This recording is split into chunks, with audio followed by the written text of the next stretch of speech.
Sziasztok, Polgár Peti vagyok, és ez itt újra a Peti netes rovat. Múlt héten Sóbert Norbit szavaztátok meg, ezért ő kerül ma terítékre, majd bónuszként meghallgathattok egy modern, bulizós Mikulás dalt is. De nézzük először Sóbert Norbit. Viharos sebességgel terjedt a neten az a videó, melyben Norbi feleségének énekel. A gesztus nagyon szép, de szerintem egy bensőséges ajándék maradjon bensőséges. Így, hogy megosztották az országgal, gondolhatták, hogy ezrek céltáblájává válnak. Vagy talán ez volt a cél, és reklámfogás ez is. Minden esetre az X-Factor casting videói közé simán bekerülhetne Norbi ezzel a dallal. Hallgassátok szeretettel! Mikor a Norbika éneke száll, az ágról lepottya minden madár. Most a párodnak vagy az országnak énekelsz, mert engemet egy cseppet sem érdekelsz.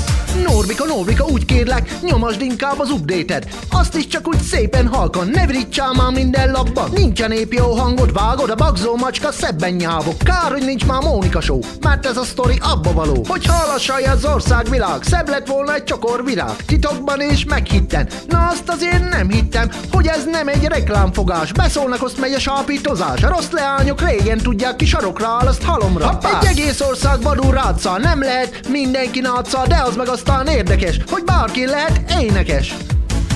Mikor a Norbi a fejekbe száll, akkor a Norbika nagyot kaszál.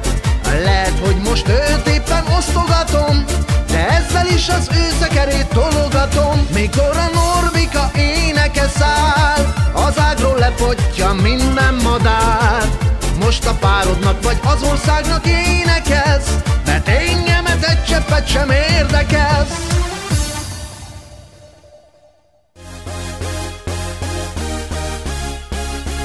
Parti Miki, gyere, várunk már, tuti télanyók meg fullos bár. Tudjuk, van zsákodban minden jó, egy évig nem volt semmi, ég a mogyoró.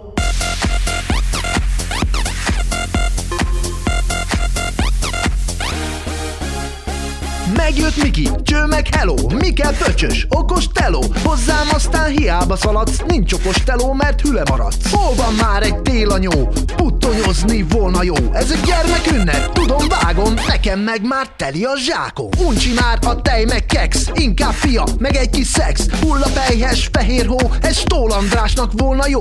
Kezdődjön az északi sarki, havathányós Mikulás parti. Rén előttem, rén utánam, rénálom az elmutcában. Öreg Miki nem bintata, gyerünk lányok, pár nagy csata. Ho, ez de durva, télanyót két szarvas húzza. Télanyó itt van, hó a sunája, ostor a kézben, bőr a tangája. Zsák, teli zsák, ha rossz voltam, s***em vág. Hol a bár, fogd meg a Mikulás hófa. Hoppá! Parti Miki, gyere, várunk már, tuti télanyók meg fullos bár. Tudjuk, van zsákodban minden jó, egy évig nem volt semmi, ég a mogyoró.